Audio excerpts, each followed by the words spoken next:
თბილისი ერთ-ერთი უძველესი ქალაქი და ამასთანავე საქართველოს დედაქალაქიც არის. თბილისი იყო და არის კავკასიის უმნიშვნელოვანესი კულტურული, სოციალური და ინდუსტრიული ცენტრი. ამასთანავე ბოლო დროს თბილისი ასევე გახდა უმნიშვნელოვანესი სატრანსპორტო კვანძი, რომელსაც აქ არსებული საცობები იწვევენ. რატომ არ არის ლეხთახევში ლეღვები? რა კავშირშია ლისის ტბა თბილისის სახელწოდებასთან? რატომ არის საცობი თბილისისობი? ასმად გოიმა თბილისის აღმოჩენა გადაწყვიტა. ავირო თქვევაო, უფალს რატო აწუხებო, ადექი და ანალგინდანიო. იმაში, მასში ჩადო უფალმა, ზეგი თავისი საყურებელი. თუ თამდაბლობის გამოჩენა საჭირო. ზუსტად იგივე. თუ იმან არ მოგარჩინა, ვევედრე მე უფალს.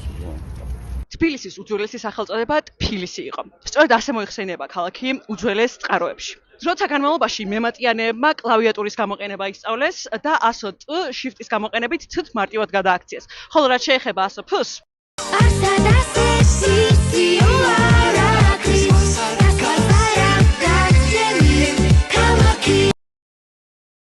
თბილისის დაარსების შესახებ არაერთი თქმულება არსებობს. მათ შორის ყველაზე მარტივად ასამახსოვრებელია ვახტანგ გორგასლის ნადირობის ისტორია. თქმულების მიხედვით ერთხელ ვახტანგ გორგასალი ნადირობდა. ამ დროს მეფისა და მისი ამალის წევრებმა მიმინო აფრინოს. მეფის მიმინო ხოხობს გამოედევნა და ორივე ფრინველი მალევე თვალს მიუხარდა. დიდი ხნის ძიების შემდეგ ნახეს, რომ მიმინო და ხოხობი წყაროში ჩავარდნიდნენ და ერთად დაბოქულიყვნენ. პირველს არ ქონდა ვაფშე რა, არც წყალი. არც კიბე, ვაფშე რაზე მოდიოდნენ. გვიან მოვიდა სახელმწიფო თუ მეორე გვიან. პირველი რომ მოვედი უკვე იყო, მაგრამ ის ყოფილა გენკვდარზე ვენოკერი.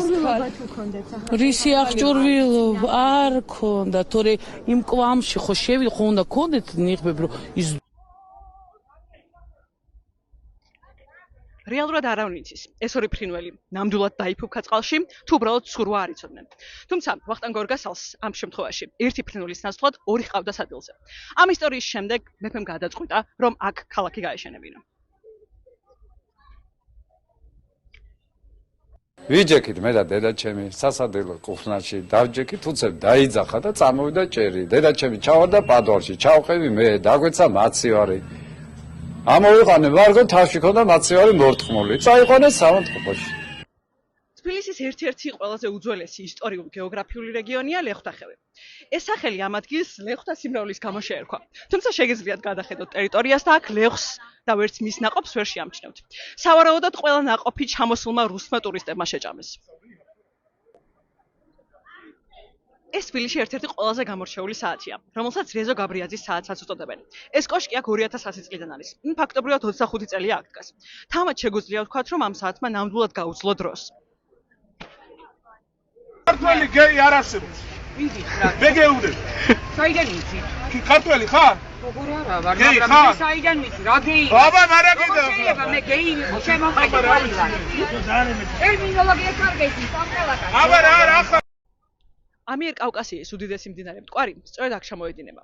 აქ დადიოდა ნიკოლოზ ბარათაშვილი ფიქრს გასართვალად, თუმცა ამ ეტაპზე აქ მხოლოდ ბაყაყდა და ქინქელთა ერთობაა. ნებოდა რომ მეიკლა გასვადალი ჯობია, მაგრამ ცოდვა იქნება, აღარ მიგიღებენ. არც იქნე მიმიღო, არც აქ ანაგავჩე და საიძებდე, რა ვიცი.